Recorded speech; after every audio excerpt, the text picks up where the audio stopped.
예, 어린이나라 사랑 기자단 여러분 반갑습니다.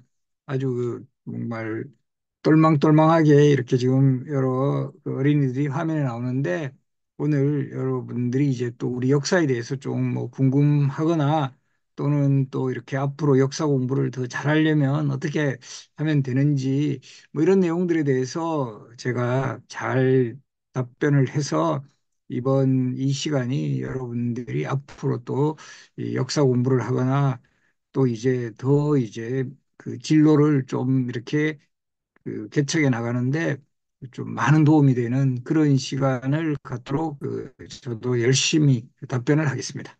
뭐 아마도 저도 이제 초등학교 때 우리 때도 이런 그 뭐 우리 부모님들이 그 위인전 이런 책을 이렇게 사주셨어요. 아마 여기 지금 우리 어린이들도 그런 책 읽고 있을 것도 같은데 그렇게 이렇게 책을 읽다 보면 우리 저런 역사 속 인물들이 이런 일을 했구나 되게 좀 궁금해지잖아요. 그러면 그분들은 어떤 시대를 살았을까? 또 어떻게 또 뭐 이런 그 나라를 위해서 뭐 일을 했을까? 이런 거에 대한 어떤 궁금증, 이것이 아마 이제 역사는 되게 좀 궁금하기도 하고 재밌을 것 같다. 이런 생각을 하게 되었고, 그리고 이제 결국은 아마 여러분들도 이제 나중에 뭐 이런 그 중학교, 고등학교를 지나 이런 어떤 그 전공 과목을 선택을 할 때 제가 이렇게 역사를 그 선택할 수 있었던 이유 중에 하나는 역사를 전공하면 뭐 소위 그 놀러를 많이 갈 수 있어요. 이 역사의 현장들 곳곳에 남아 있잖아요. 우리 뭐 서울의 궁궐이라든가 각 지방의 여러 유적지들. 이런 역사를 계속 공부하면 정말 이런 즐겁게 우리 역사의 유적지, 현장들을 찾아볼 수 있구나. 이런 부분도 제가 이 역사를 뭐 공부하고 결국은 저는 이제 뭐 전공을 하게 된 거죠. 아마 그런 계기도 큰 몫을 한 것 같아요. 사실 어린 시절은 뭐 이것저것 여러분들도 그렇겠지만 꿈이 많죠. 뭐 이렇게 텔레비전 프로에서 우리 지금 또 뭐 예를 들어서 손흥민 선수가 축구 잘하고 이런 거 뭐, 나 축구 선수가 되고 싶다. 뭐 이런 생각을 하는 거고 또 뭐 TV 방송 프로그램에서 그 뭐 노래하는 우리 가수분들 뭐 이런 모습을 보고 나도 이제 가수도 괜찮겠다. 뭐 이런 생각도 하고 뭐 의사라든가 또 여러 가지 그리고 아마 요즘 어린이들은 모르겠는데 제가 이제 그 정말 어린 시절을 보낼 때는 대통령이 꿈인 학생들이 진짜 많았어요. 요즘은 뭐 아마 그런 학생들은 좀 적어질 것 같은데 그런 여러 가지 그 꿈은 다 이렇게 뭐 다양하게 꿔보는 거죠. 뭐 처음부터 제가 초등학교 때부터 나는 역사학자가 될 거야. 이런 것은 아니었던 것 같고 계속 이제 뭐 우리 중학교, 고등학교 아마도 이런 그 중학교 때부터 이제 본격적으로 뭐 역사 공부를 한다 그러나 이럴 때 다른 과목보다는 확실히 재미가 있더라고요. 재미가 있고 그 앞에서 소개했듯이 역사를 전공하면 전국을 돌아다닐 수 있다. 이런 부분들이 이제 좀 뭔가 확신을 주면서 아마 한 중고등학교 때쯤에서는 확실하게 이 역사를 한번 전공으로 이제 삼아 봐야 되겠다. 막 이런 결심을 굳힌 거고 뭐 물론 여러분과 같은 어린이 시절에도 하나의 가능성으로 딴 과목보다는 이 역사는 좀 흐름이 있잖아요. 이야기잖아요. 스토리. 이야기가 재밌고 하니까 역사를 전공하는 것도 괜찮겠다. 지금 여러분과 같은 시절에는 하나의 그 어쨌든 뭐 꿈, 다양한 그 가능성 중에서 이제 역사를 생각했다가 이 중고등학교로 이렇게 계속 이어지면서 확실하게 굳혔다. 이렇게 여러분에게 말씀드릴 수가 있습니다. 조선 시대는 아무래도 지금 우리가 살아가고 있는 시대하고 좀 가깝죠. 그리고 그 어쨌든 그 시대의 어쨌든 상과 풍속이 지금과 연결되는 부분들이 많고 그래서 아마 여러분들도 이런 역사를 소재로 한 영화나 드라마 보면 조선시대가 제일 많죠. 아무래도 이제 사극 같은 거 하면 그 결과적으로 조선시대를 그렇게 많이 하는 거는 사람들한테 어필을 한다는 거죠. 사람들에게 공감을 일으키고 아무래도 이제 또 조선시대를 제가 또 연구하게 되고 전공으로 삼은 또 중요한 이유 중에 하나가 정말 기록이 많이 되어 있는 나라가 조선이에요. 우리가 이 역사에서 가장 중요한 것 중에 하나는 역사적 사실을 제대로 알고 이것을 연구를 하게 되는 건데 우리 조선시대 같은 경우는 뭐 조선왕조실록, 뭐 승정원일기, 의궤 지금 다 이런 자료들은 유네스코에서도 세계 유록유산으로까지 지정된 기록물인데 아무래도 이제 기록이 많다 보면 연구할 것도 많고 더 생생하고 디테일하게. 아무래도 이제 그 좀 오래된 시기인 고대사나 고려시대는 좀 역사적 자료가 좀 부족한 부분이 많고 또 그럼 근현대는 더 많지 않느냐 이렇게 이야기할 수 있는데 또 근현대는 너무 우리가 좀 뭐 일제에 의해서 뭐 이렇게 식민지 시기도 겪고 뭐 이러다 보니까 좀 역사에서 어떤 자부심을 느낀다 할까? 이런 부분이 좀 부족한 부분이 있어요. 그리고 특히 조선시대는 제가 앞에서 이 역사를 전공하면 여러 지역을 돌아다닐 수 있다고 이야기를 했는데 지금도 우리 뭐 대표적으로 뭐 서울뿐만 아니라 각 지방이라든가 이런 데 가면 정말 조선시대 관련 유적지가 많아요. 지금 서울만 해도 궁궐, 뭐 왕릉부터 시작해가지고 뭐 지방에도 가면 서원들도 있고 또 각인물이 이제 뭐 예전에 활동했던 뭐 생가라든가 또 우리 뭐 이수인 장군, 세종대왕, 우리 역사를 대표하는 이런 분들도 조선시대 분이잖아요. 바로 이런 것들이 저는 이제 조선시대를 더 전공을 하고 조선시대가 다른 시대보다도 확실하게 더 좀 재미도 있으면서 거기다 더해서 의미가 있고 또 그 역사의 현장들을 직접 찾아볼 수 있는 곳이 되게 많다. 이런 것들이 다 합해져서 제가 이제 조선시대에 더 관심을 가질 수 있게 되었습니다. 제가 이 어린이들을 위한 그 조선왕조실록을 이제 감수를 했어요. 아마 여기 우리 어린이 중에서도 뭐 본 학생들도 있을 것 같은데 일단은 가장 중요한 게 역사는 그 사실의 정확성. 그러니까 이게 진짜 뭐 이렇게 사람들한테 근거 없이 떠도는 이야기를 그냥 뭐 이렇게 적어 놓은 거하고 실제 뭐 조선왕조실록이라든가 이런 여러 뭐 개인들이 쓴 일기 기록이라든가 이런 데서 공식적으로 나오는 기록을 바탕으로 했는가 여기에 제가 가장 이제 초점을 두고 그런 부분들을 이제 좀 이렇게 정확하게 이제 그 뭐 찾아내고 그 뭐 거의 그런 부분은 없었지만 가끔씩 이런 어떤 좀 오류가 있는 부분들을 이제 잡아냈던 그리고 또 하나 이제 중요한 거는 또 우리 이번 그 어린이 조선왕조실록은 시각 자료가 많아요. 그림 자료라든가 뭐 도표라든가 그랬을 때 그런 그림 자료가 정확하게 그 고증에 의해서 그 정리가 되었는지 예를 들어서 우리가 왕이 입는 옷이라든가 신하가 입는 옷 이런 것들 그 시대에 맞는 옷을 그 입어야 되거든요. 예를 들어 가지고 우리 지금 시대를 만약에 이렇게 고증을 하는데 막 거리에 있는 사람들이 다 뭐 한복을 입고 다니고 이거는 역사적 상하고 안 맞죠. 마찬가지로 조선시대 그 시대에 어울리지 않는 복장을 하거나 이러면 이것도 문제가 있는 거죠. 그래서 그런 부분들을 제가 이렇게 많이 좀 이렇게 주목을 해서 그 혹시라도 그런 부분에 조금 오류가 있는 부분들은 이 감수를 하면서 찾아내서 요거를 좀 수정 보완을 하도록 했기 때문에 그 어린이 조선왕조실록은 뭐 상당히 그 어쨌든 고증에도 충실하고 또 정말 그 믿을 수 있는 그런 역사책이 될 수 있도록 많이 이제 그 감수를 했기 때문에 아마 여러분들이 잘 보시면 그 역사를 그 정확하게 공부하는데 도움이 될 것으로 생각을 합니다.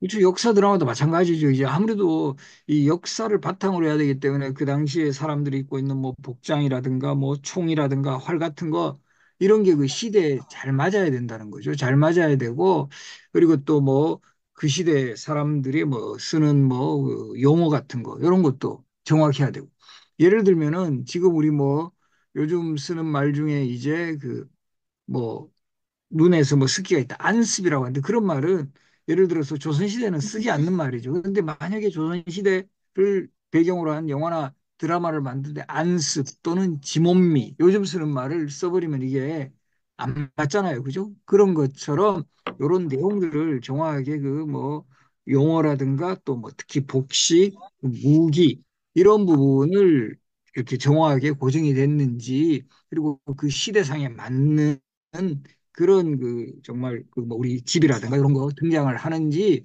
이런 거를 제가 항상 이제 유심히 보면서 뭐 자문을 하기도 했는데요. 뭐 예를 들어서 여러분들 또 영화 명량이라는 영화 봤나요? 우리 이순신 장군 관련. 근데 이 명량 영화를 보면 뭐 예를 들면 이런 대목이 나와요. 이수인 장군이 이제 막 그 일본군하고 치열한 전투를 벌이는 과정에서 이제부터는 백병전이다. 뭐 이렇게 우리 그 이수인 장군 역할을 맡았던 최민식 배우가 이야기를 하는데 사실은 그 백병전은 이 일본군들이 좋아하는 전술이에요. 일본군들은 예전부터 칼을 잘 쓰기 때문에 배와 백길이 부닥친 후에 이 배 위에 올라와서 이제 소위 말하는 백병전을 즐기는데 우리 조선군들은 그걸 막아야 된다는 거죠. 그런데 이 영화상에서는 이제부터 백병전이다.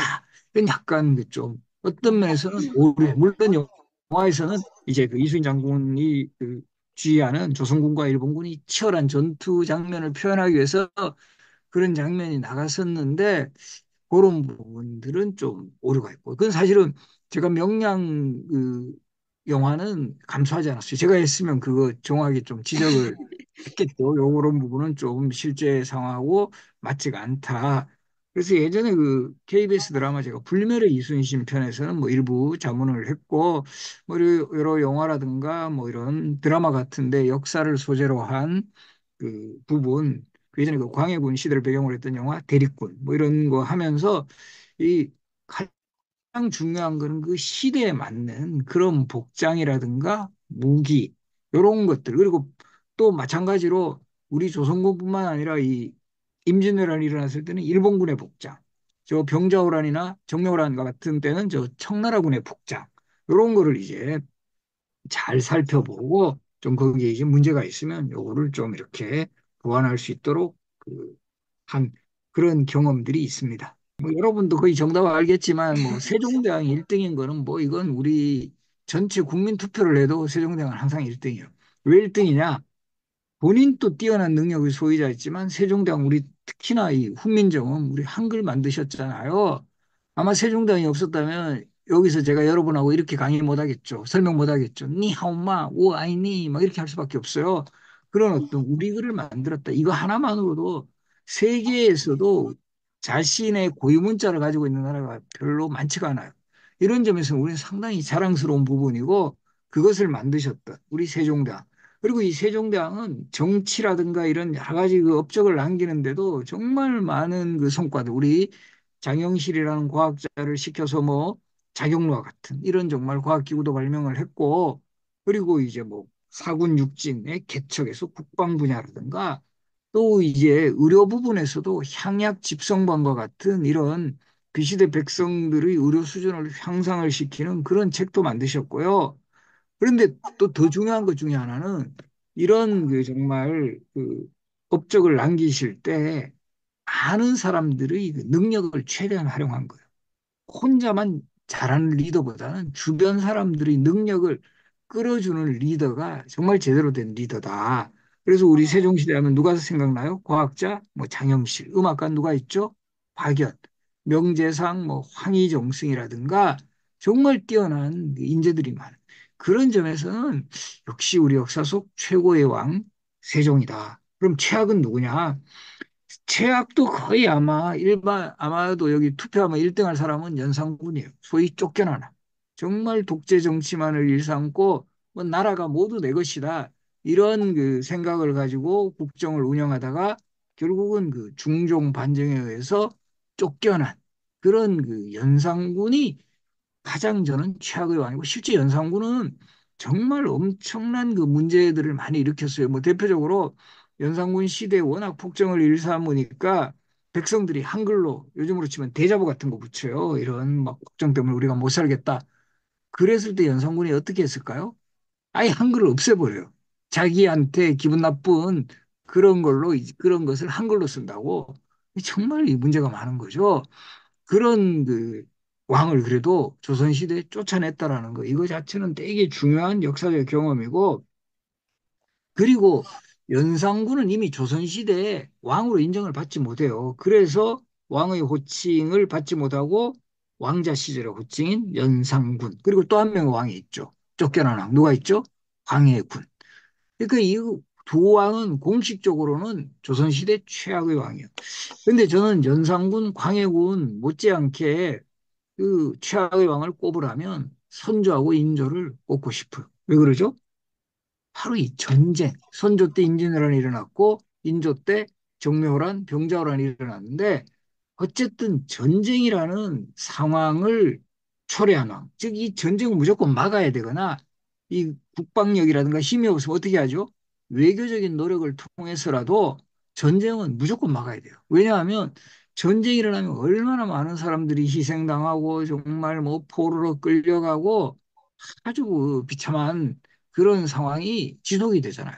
임진왜란 7년 전쟁이었고요. 그리고 이 병자호란 같은 경우는 전쟁 기간은 짧았지만 결국 조선의 왕 인조가 청나라 황제에게 항복을 하고 군신 관계, 임금과 신하의 관계가 되면서 많은 조선인들이 포로로 끌려가고 결국은 인조의 두 왕자 소현세자고 복림대군도 청나라에 끌려가요. 그리고 이제 겨우 이제 정말 끌려갔다가 살아 돌아온 여인들을 뭐라고 불렀다? 환향녀. 이 사회적으로 환양년 환양년 하면서 완전히 그냥 비판과 질시의 대상이 돼버렸는데 결과적으로 그런 상황을 막아주지 못한 리더, 즉 왕의 책임을 묻지 않을 수 없다라는 점에서는 임진왜란 어쨌든 그 초래한 선조 그리고 이 병자호란을 결국은 있게 한 인조 이 두 왕 역시 최악의 왕이다 이렇게 설명을 할 수가 있습니다. 아무래도 이제 역사는 이제 외울 것도 많고 이랬을 때 그러니까 그 방법 중에 하나가 역사를 좀 그림이라든가 만화로 시각적 자료로 보여주면 우리가 또 이렇게 막 공부 뭐 이렇게 복잡하고 해서 하기 싫어하는 학생들도 그림이라든가 만화로 이렇게 쓱 보게 되면 이게 금방금방 넘어가거든요. 그건 자연스럽게 이 역사에 대해서 어떤 이해를 하게 되면 관심도 커지는 거예요. 그래서 저는 이런 좀 시각적인 자료 그림이라든가 이런 좀뭐 만화의 형태의 그 역사책을 우선 보면 거기에서 재미 붙이면 자연스럽게 책으로 된 역사책도 읽어 본다라는 거죠. 그렇게 이제 접근하는 방법과 또 하나 제가 앞에서 계속 강조했는데 역사를 재밌게 그 이해하려면 그 현장을 가. 그냥 이제 뭐 외워가지고 책으로 읽는 것보다 예를 들어 우리 집현전 아시죠, 여러분들? 그 세종께서 이제 인재를 양성하고 결국은 그곳에서 이제 훈민정음을 이제 또 반포하는 과정에서도 상당한 그 역할을 했던 그 기관 집현전. 이 집현전 같은 경우도 지금 경복궁에 가는 수정전이란 건물이 있는데 그것이 예전에 집현전이 있었던 자리예요. 그러니까 이런 곳을 생각을 하면서 아 이곳에서 예전에 그 세종이 집현전 학자들하고 정말 머리를 맞대면서 정말 많은 업적을 남겼고 또 우리 학생들 중에 요 스토리 많이 알 것 같은데 세종이 어느 겨울날 밤에 집현전을 둘러보시다가 갑자기 이제 그 불이 켜져 있어서 가보니까 누가 깜빡 잠들어 있었다? 우리 신숙주라는 학자. 그때 세종대왕이 어떻게 하셨죠? 당신이 입고 있던 용포를 덮어주셨다. 만약에 세종대왕이 그 자리에서 신숙주 깨워가지고 야 여기 독서실이냐고 너희 집에 가서 자라고 아마 이렇게 했다면 이게 완전히 소문 다 나요. 야, 우리 뭐 죽으라고 연구하고 열심히 하는데 이렇게 푸대접 받으면 연구력 확 떨어지죠.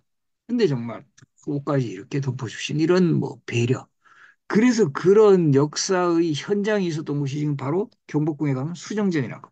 그런 곳을 가게 되면 아, 이곳에서 세종과 집현전학자 이런 이야기를 떠올리게 되면 훨씬 더 이 역사가 생생하게 다가온다는 거죠. 그래서 이런 좀 역사를 지루해하고 이런 우리 학생들에게는 또 여러분들처럼 오늘 여기 참여한 학생들은 되게 좀 관심이 있는 것으로 알고 있는데 그런 어떤 현장을 같이 가서 뭐 설명도 해주고 안내해주면 이 확실하게 역사에 대한 관심이 증대될 것으로 저는 분명히 확신을 합니다.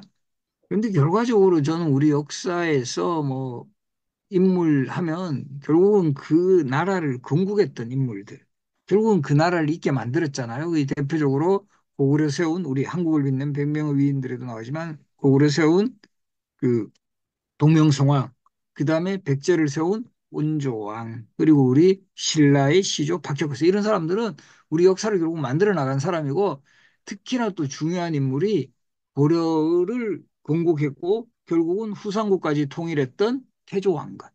결과적으로 우리 역사에서 또 고려라는 역사를 만들었고요. 그리고 그 다음으로는 또 우리 조선을 건국한 태조 이성계. 이런 어떤 우리 역사에 이 새로운 나라가 건국이 된다는 것은 그 이전의 나라의 어쨌든 문제점이라든가 잘못된 점을 극복을 하고 새로운 그 나라를 건국을 했다라는 점에서는 그런 어떤 건국의 왕들 이런 사람들은 우리가 좀 높이 평가를 해줘야 된다 이렇게 생각을 합니다. 아마 조선의 왕하면 여러분들도 대부분 세종, 정조대왕 다 뭐 아실 겁니다. 그리고 이제 조금 더 약간 그 확대를 하면 그 뭐 태종, 그 세종을 왕으로 만들었던 태종, 그리고 이제 뭐 영조대왕, 조선의 왕 중에 최장수하면서 많은 업적을 남겼던 영조대왕. 이 그런 왕들은 뭐 요즘 표현을 하면 인지도가 꽤 있어요. 이 상대적으로 그 업적에 비교해서 좀 인지도가 낮은 왕으로 저는 좀 이렇게 우리가 재평가해야 될 조선의 왕으로는 조선의 아홉 번째 왕 성종 그리고 바로 이제 조선의 이제 열아홉 번째 왕 우리 숙종이라는 왕. 이 두 왕들이 상당히 업적이 많아요. 성종은 조선 전기의 문물과 제도를 잘 정비를 해서 조선의 어쨌든 기틀을 마련한 그런 업적이 있는 거예요. 그래서 왕의 호칭도 성종이다. 이게 무슨 말이냐면 조선시대 왕의 호칭은 살아생전에 묻는 게 아니라 돌아가신 후에 이 왕의 업적을 딱 한 글자로 표현을 하거든요. 종묘에 신주를 모실 때 그 호칭이 붙게 되는데 이 예를 들면서 가장 이 왕의 컨셉이 어질다. 그럼 어질 인자를 써서 인종이 되고 학문에 매우 뛰어났다. 뭐 학문하다 할 때 문자를 써서 문종이 되는 거예요. 이 효성이 아주 지극했다. 효종이 되는 거예요. 이 성종은 뭐죠? 이룰 성, 완성할 성. 우리 시대에 뭔가 이루고 뭔가 완성을 했다. 이런 의미를 담은 그 호칭이 성종이다. 그래서 이 성종이라는 왕이 조선의 어쨌든 문물과 제도를 빨리 정비했기 때문에 조선이라는 나라가 빠른 시일 내에 안정이 될 수 있었다. 이런 점에서 성종이라는 왕도 재평가되어야 하고요. 또 한 명 조선 후기의 왕 중에서 재평가되어야 할 대표적인 왕이 숙종입니다. 우리 아마 숙종하면 누가 생각이 나죠? 보통 장희빈을 떠올려요. 그리고 이제까지 영화나 드라마에서도 항상 장희빈이 주인공. 그러니까 이 숙종이 주인공인 적 한 번도 없어요. 그러다 보니까 이 장희빈 중심으로 숙종 시대의 역사를 이제 보여주다 보니까 숙종이라는 왕의 업적은 거의 나오지 않아요. 매번 뭐 장희빈이라든가 인현왕후와 같은 궁중 여인들의 스캔들에 얽힌 그런 모습만 많이 나오는데 실제 숙종은 조선의 왕 중에 영조 다음으로 재위기간이 길어요. 영조가 52년. 그 다음이 숙종 46년 재위하면서 정말 조선 후기 정치, 문화, 경제, 국방 분야에서 숙종이라는 왕이 탄탄한 업적을 남겼기 때문에 우리가 흔히 조선 후기 정치, 문화의 중흥 시기 하면 영조, 정조 시대를 이야기하거든요. 어떻게 보면 숙종이라는 왕이 탄탄하게 이 왕권도 안정시키고 경제적으로나 문화적으로 업적을 많이 쌓아 놓았기 때문에 영조, 종조 시대가 나올 수 있었다. 그래서 이 조선 후기에서는 우리가 숙종이라는 왕을 좀 더 이렇게 관심 있게 지켜볼 필요가 있다. 그래서 조선 전기는 성종, 조선 후기는 숙종을 좀 더 관심 있게 우리가 좀 공부할 필요가 있습니다. 광해군의 중립외교라는 거는 그 당시에 이제 임진왜란 이후에 국제 정세가 크게 변해요. 이 전통의 그 우방국이었던 명나라는 조선을 도와줬어요, 임진왜란 때. 그런데 이제 요 명나라가 서서히 힘이 약해지고 저 북방 쪽에 새롭게 흥기한 나라가 후금이에요. 원래 여진족이 고려시대에 세운 나라 이름이 금나라거든요. 근데 이 금나라의 우리는 후예다 이런 뜻으로 후금이 되는 거고 후금이 힘이 되게 강성해요. 그런데 이제 그 명나라하고 후금하고 그 당시에 치열하게 전쟁을 하게 되는데 이 후금의 목표는 이제 명나라가 있는 이 중국 대륙을 차지하려는 거예요. 그러려면 이제 명나라 입장에서는 자꾸 후금이 공격을 해오니까 이제 조선의 군대의 파병을 요청을 하는 거예요. 임진왜란 때 우리가 너희 나라 도와줬으니까 이제는 너희 조선이 우리 명나라를 도와줘야 된다. 명분상으로 이게 출병, 군사를 보내지 않을 수가 없어요. 왜냐하면 임진왜란 때 우리가 그렇게 도움을 받았으니까. 그래서 근데 광해군이 이제 고민하는 거죠. 이 명나라는 힘이 약하고 서서히 기울어져 가는 나라인데 이 명나라한테 협조했다가는 이제 후금이 분명히 조선을 공격할 거다. 그래서 바로 이제 이 광해군이 그 당시에 강홍립이라는 장군을 보내긴 보내요. 그런데 강홍립이라는 장군에게 밀지를 보내가지고 상황을 보고 바로 항복을 해도 좋다. 이런 메시지를 전했고 결국 이 강홍립 장군이 후금 진영에 투항을 하게 되니까 우리는 그 당신의 나라 후금하고 별로 전쟁할 뜻이 없다. 명나라 입장 때문에 할 수 없이 우리가 출병을 했지 우리의 국왕은 후금하고도 외교 관계를 맺고 싶어 한다. 그렇게 해서 결과적으로 보면 전쟁이 광해군 때는 일어나지 않은 거예요. 이런 장면만 보도 아까 제가 설명드렸죠. 전쟁이라는 상황이 가장 그 최악이다. 그리고 그런 상황을 초래한 왕은 이건 정말 많은 비난을 받아야 되는데 광해군은 어쨌든 그 외교 정책으로 전쟁을 억제했던 그런 공은 분명히 있다는 거죠. 그런 점에서는 광해군의 외교 정책은 우리가 인정을 해야 된다. 그러나 이제 광해군 또 외교 정책에서는 아주 그 정말 요즘 기준으로 보면 그 뛰어난 그런 국제적인 감각을 보여줬지만 내치, 내부 정치에 있어서는 너무 반대 세력을 결집시켜주는 이런 실정을 거듭했고 이것이 빌미가 되어서 결국은 1623년 인조 반정으로 인해서 광해군도 역시 왕의 자리에서 쫓겨나요. 그래서 어쨌든 광해군은 분리해서 우리가 이렇게 좀그 생각해야 될 그런 왕인데 외교라든가 국방 분야에서는 잘했지만 너무 이제 내부 정치에서는 반대 세력을 너무 잔혹하게 숙청하고 무리하게 궁궐 짓는다고 굳고 탕진하고 또 이런 부정적인 측면도 함께 우리가 봐야 된다는 거죠. 그래서 이 지금 질문들은 중립 외교 정책만으로는 우리가 상당히 이제 광해군은 이 부분은 높이 평가해야 할 부분이고요.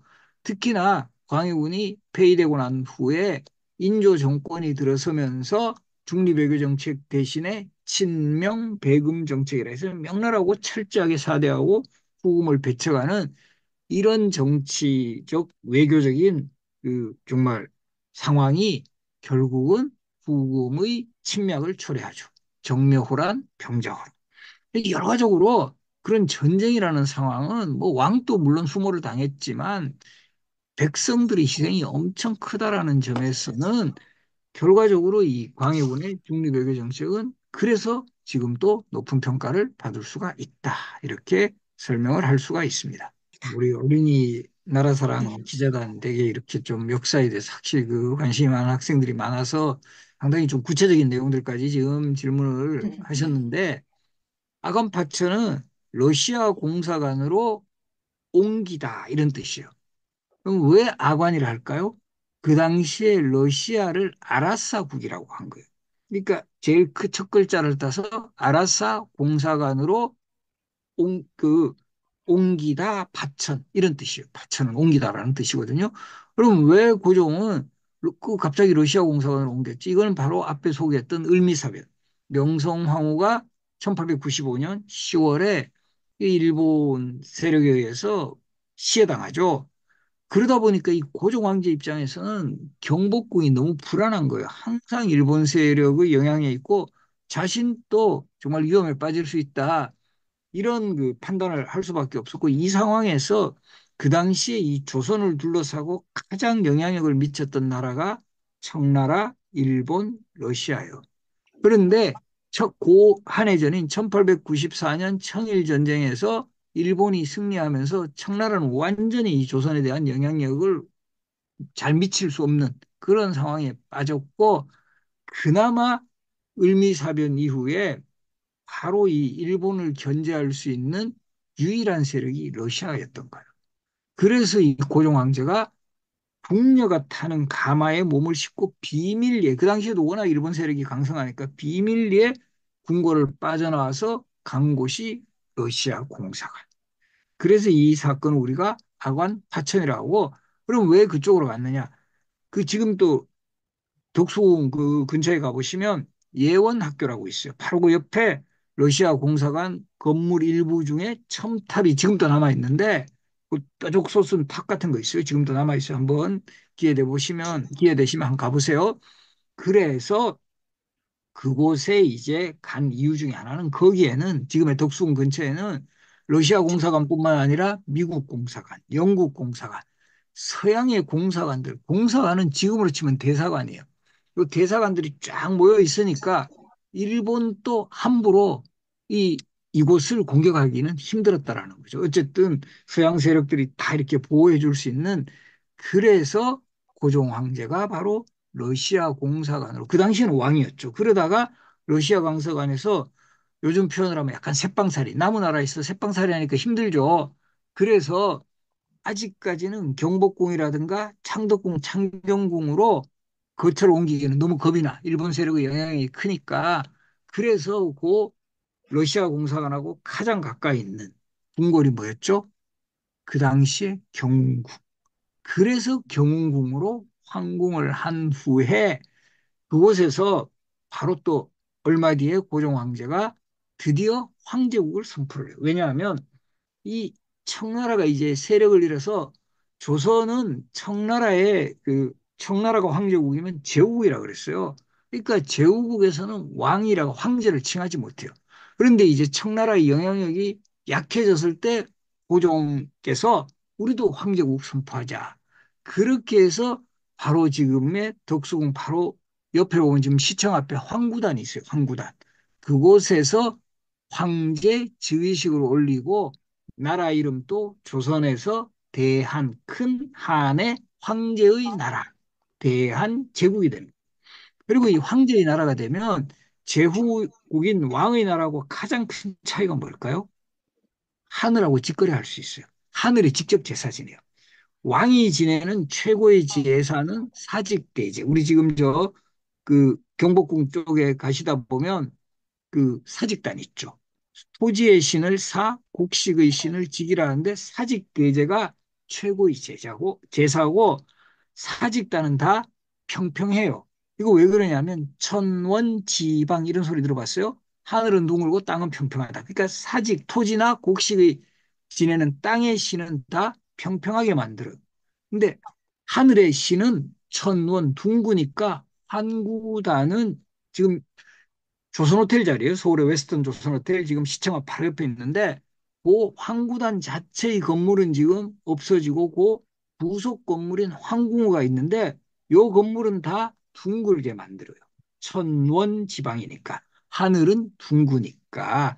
그래서 이때부터 고종이 아간파천에서 독수궁으로 황국하고 대한제국을 선포하면서 조선은 황제의 나라가 되었고요. 또 황제의 나라가 되면 제일 큰 것 중에 하나가, 우리 드라마 보면 여러분들 조선의 왕은 어떤 색의 골룡포를 입죠? 홍색이죠. 빨간색이죠. 황제가 되면 무슨 색 입는다? 우리 지금 어린이나라 사랑 여기에 로고처럼 노란색. 지금 황제의 나라에서 노란색으로 했나? 황제의 나라가 되면 황제를 상징하는 색깔이 노란색이에요. 그래서 황룡포를 입게 되고, 또 큰 차이 중에 하나가, 하늘에 만세를 부를 때, 그 전까지는 왕의 나라일 때 백성들은 천세 천세라고 해요. 근데 우리 3.1운동 때는 뭐라고 부르죠? 만세 만세 만만세.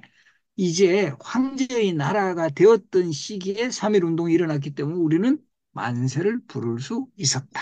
그래서 제가 바로 이 러시아 공사관을 왜 피신했는 그 상황과 더불어, 러시아 공사관에서 고종 황제가 경궁, 지금의 덕수궁에서 이제 황제국을 선포한 그 상황까지 소개를 해 드렸습니다.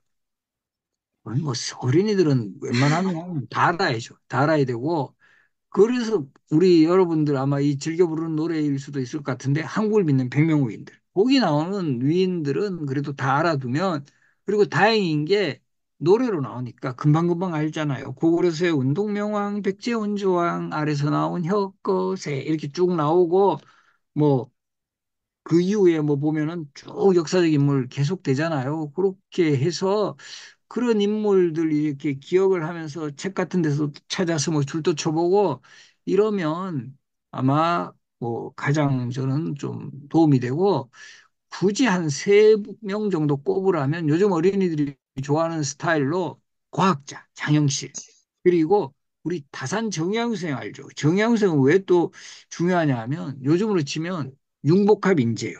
인문 쪽에서도 뛰어난 능력을 보여줬고, 그런 인문학을 하시는 분이 과학기술, 우리 거중기 만들잖아요. 이런 점에서는 우리 저는 다산 정의황 선생. 그리고 또 우리 어린이가 꼭 알아야 할 아마 많은 학생들이 어린이들이 알고 있을 거는 같은데 우리 허준 선생 이 동의보감이라는 책은 정말 이것도 뭐 불세출의 그 저술이고 지금도 그래서 우리 뭐 이런 한약 같은 거 선전할 때 이런 선전 많이 나오잖아요. 동의보감에 이르기를 동의보감에서는 이런 말을 하는 것도 그만큼 그 조선시대 만든 책이지만 지금까지도 그 정말 영향력이 있음을 확인시켜주고 있어요. 그래서 그런 인물도 한번 잘 뭐 또 세 명, 세 분 꼽아라 하니까 또 제가 또 질문에 충실하려면 답변을 그렇게 세 명. 정약용, 그리고 장영실, 그리고 허준 이렇게 꼽겠습니다. 그래서 뭐 지금 제가 아까 감수했던 어린이 조선왕조 실록이라든가 그리고 이제 최근에 이런 좀 어린이를 대상으로 해가지고 또 만화와 이렇게 연결해가지고 나온 이런 책자들도 꽤 많이 있는 걸로 알고 있어요. 뭐 제가 알기로는 뭐 재능교육이라든가 이런 여러 곳에서 또 우리 어린이들이 쉽게 역사를 이해할 수 있도록 역사 만화도 이제 나오고 있고 막 이런 책들이 좀 접근하기가 우선 편하죠. 이렇게 아무래도 앞에서 소개했지만 좀 시각 자료로 이렇게 나와 있으니까 그런 것들이 이제 어느 정도 좀 이렇게 역사에 대한 좀 접근 같은 거 이런 것들을 더 쉽게 하게 하는 책들이니까 그런 거 이후에는 또 우리 이렇게 좀 전체적으로 어린이 역사를 이렇게 뭐 이렇게 테마별로 만든 책이라든가 이런 책들 이렇게 이제 뭐 한번 읽으면서 좀 시대별로 쭉 역사의 흐름을 한번 좀 이해해 보면 좋고 제 생각으로는 우선은 좀 어린이를 위해서 좀 쉽게 만든 책들 아까 제가 그 소개도 했던 뭐 어린이 조선왕조실록이라든가 그런 여러 이제 뭐 출판사 같은데 이 만화로 보는 뭐 우리 역사 이야기 이런 것들이 우선 접근하기는 좋지 않을까 생각을 합니다. 그 앞에서도 이야기 많이 했지만 역사는 결과적으로 우리가 제가 이런 말 잘하거든요. 기억은 기록이다. 우리가 뭘 많이 기억을 하려고 하면 기록을 많이 해놔야 돼요. 그래서 가능하면 어떤 뭐 역사의 현장을 간다거나 역사 인물 이런 거는 메모를 좀 해놓고 거기다 뭐 이렇게 많이 적기가 힘들면 키워드라도 적어놓고 아 오늘 뭐 여기 경복궁을 갔는데 경복궁 하면 경복궁과 관련되는 뭐 키워드로 뭐 세종, 장영실 이렇게 적어놓는 저는 그런 것들 그래서 요즘은 물론 이제 워낙 우리가 저 이런 그 뭐 휴대폰이라든가 이런 아이패드 이런 데서 막 적는 그런 경우도 있는데 원래 저는 이제 뭐 또 약간 고전적이어서 그런지 메모 수첩 같은 거, 수첩 같은 데 적는 게 이게 확실히 오래 가요. 간다고 저는 확신해요. 왜냐하면 이 휴대폰 물론 뭐 보면 되지 해가지고 하는 거하고 우리가 이렇게 기록으로 해가 자기가 직접 소위 한 땀 한 땀 써놓은 글씨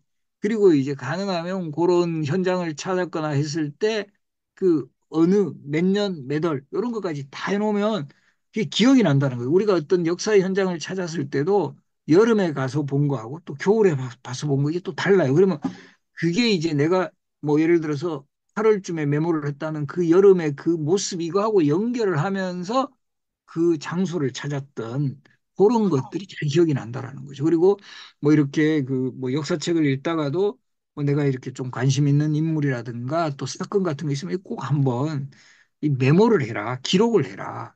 이 결과적으로 이 기록이 결과적으로 기억이 되는 거고 자연스럽게 기억을 하게 되면 거기에 대한 관심이 있는 거죠. 그래서 저는 뭐 발음 뭐 해가지고 뭐 작은 수첩 같은 거 하나 해가지고 역사 메모장 같은 거 하나 하고 지금 저도 지금도 많이 기록을 해요. 그렇기 때문에 이 기록을 해놓은 내용들을 보고 또 예를 들어서 아, 내가 1년 전에 뭘 했지 했을 때 그 장면, 그러니까 오늘 같으면 12월 19일이면 1년 전 12월 19일에 뭘 했을까? 이러면 이제 그때의 그 기억들이 다시 떠오른다라는 거죠.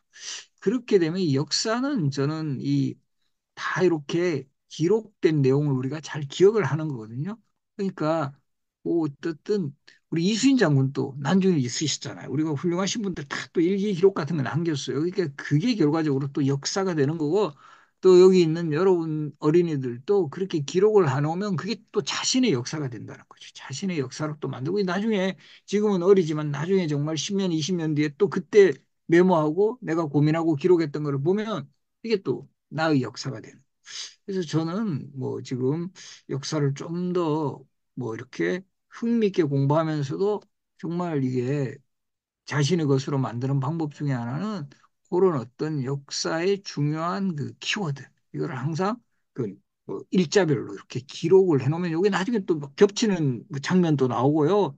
사건 같은 거 이렇게 하면 아마 큰 도움이 되지 않을까 이렇게 생각을 합니다.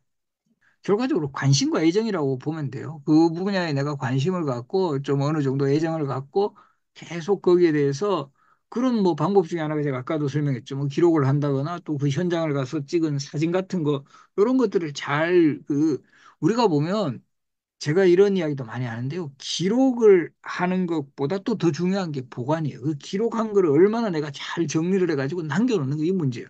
우리가 항상 보면, 아, 나 이거 예전에 뭐 기록한 것 같은데 써놓고 못 찾아. 못 찾으면 이거는 뭐 별 소용이 없잖아. 그러니까 그거를 잘 이렇게 체계적으로 그런 어떤 뭐 사물함이라든가 이런 거 탁탁 이런 걸 잘 정리를 해서 그렇게 해놓는 그런 것들이 이제 저는 되게 중요하다. 그리고 지금 뭐 역사적 사고라는 거는 그냥 앞에 소개했지만 관심과 애정이고 그런 어떤 역사 속 인물에 대해서 아, 내가 정말 저 사람 저분하고 내가 저런 분의 어떤 삶을 나도 한번 살아볼까라든가 아, 저분은 저럴 때 저렇게까지 그런 관심과 애정 그 역사적 인물에 그에 결과적으로 뭐 어떻게 보면 지금 질문한 역사적 사고고 역사적 사고를 기르는 방법이다. 이렇게 제가 답변을 드리겠습니다. 뭐 이렇게 여러 가지 그 좀 하지만 우리도 이제 그런 상상력 같은 거 많이 이제 하잖아요. 그랬을 때 우리 보면 최근에 이제 좀 알려진 인물이기도 한데 우리 소현세자가 결국 아버지에 의해서 이렇게 좀 비극적인 처우를 맞는데 이제 제가 타임머신을 타고 갈 수 있다면 소현세자의 그 어떤 그 독살 현장에 가서 그걸 막게 된다면 결국 이제 소현세자가 왕이 됐겠죠. 그러면 우리의 어쨌든 좀 북학 그리고 소위 말하는 근대화가 좀 더 빨리 이루어지지 않았을까 이런 뭐 정말 상상을 하게 된다면 이제 소현세자가 독살되는 그 상황에서 우리 영화에서는 그런 장면 많이 나오죠. 이거를 제가 막는 그런 뭐 인물로 등장을 하고 싶습니다.